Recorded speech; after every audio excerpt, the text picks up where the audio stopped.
네, 누군가의 말을 통해 시장의 이슈 알아보겠습니다. 말말말 시작하겠습니다.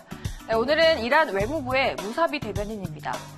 무사비 대변인이 트위터에 삼성전자의 간판이 철거되는 사진과 함께 경고 글을 올렸습니다. 또 삼성 주재원을 사실상 추방하고 임직원의 입국과 스마트폰을 사용하지 못하도록 하겠다라고 말했습니다. 이란의 스마트폰 시장은 연 1,000만 대 정도이죠. 삼성은 이란 가전제품 시장에서도 큰 성공을 거뒀었는데요. 미국의 대이란 제재로 인해서 수입이 극히 제한됐습니다.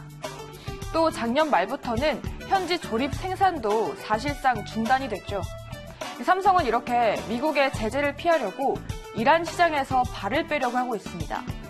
이 갤럭시 스토어를 이란에서 사용하지 못하게 했고 이달 말부터는 이란에 스마트폰을 수출하지 않기로 했다는 중동의 언론 보도가 나왔습니다. 이렇게 이란은 삼성처럼 이란에서 철수하려는 다른 기업에게 경고하는 본보기로 삼성을 압박하고 있습니다.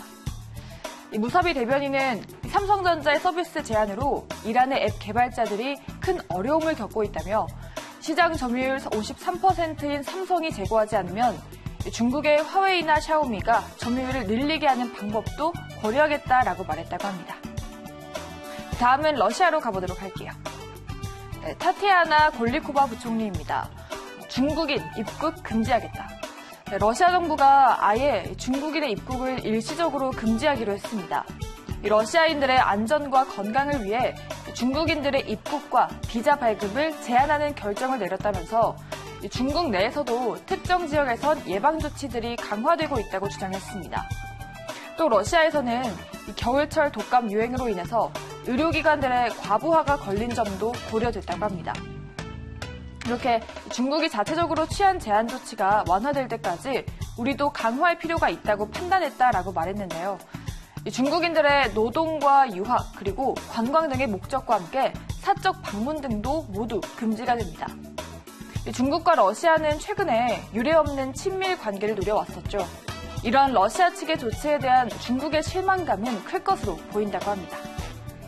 다음은 미국의 이슈로 가볼게요. 네, 미국의 스티븐 무누신 재무장관입니다. 미국이 베네수엘라를 지원한 러시아 국영 석유업체 자회사를 제재한다고 합니다. 베네수엘라는 마두로 대통령과 과이도 국회의장이 서로 1인자라고 주장하면서 1년 넘게 대립 중인데요. 트럼프가 과이도 국회의장 편에서 적극적인 조치를 취한 겁니다. 이번 조치로 인해서 이 회사의 미국 내 모든 자산은 동결되고 미국 기업들과 거래를 3달 안에 중지해야 됩니다. 또 미국뿐 아니라 54개 나라가 이 마두로 정권에 등을 돌렸습니다. 이 마두로의 권위주의 행보 때문인데요.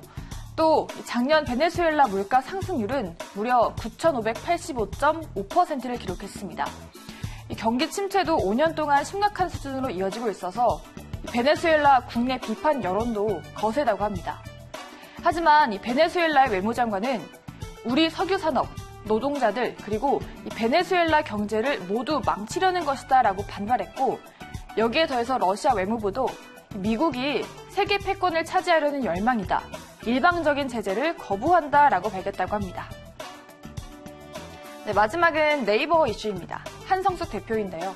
네이버와 카카오가 총선을 앞두고 실시간 검색어와 댓글 정책을 손질한다고 합니다. 카카오는 이미 실시간 검색어 폐지를 예고했었죠. 네이버까지 실검을 폐지하기로 했습니다. 네이버는 4월 2일부터 15일까지 실검 서비스인 급상승 검색어 운영을 중단하고 카카오도 20일부터 실검을 종료하겠다라고 알렸습니다. 네이버는 그동안 이 실검 논란에 대해서 인공지능 리오를 적용해서 이 개인 맞춤형 검색어 차트를 제공한다라고 밝혔었죠. 그래서 카카오의 실검 종료는 예상이 됐었지만 네이버의 실검 폐지는 예상 밖이라는 평가입니다.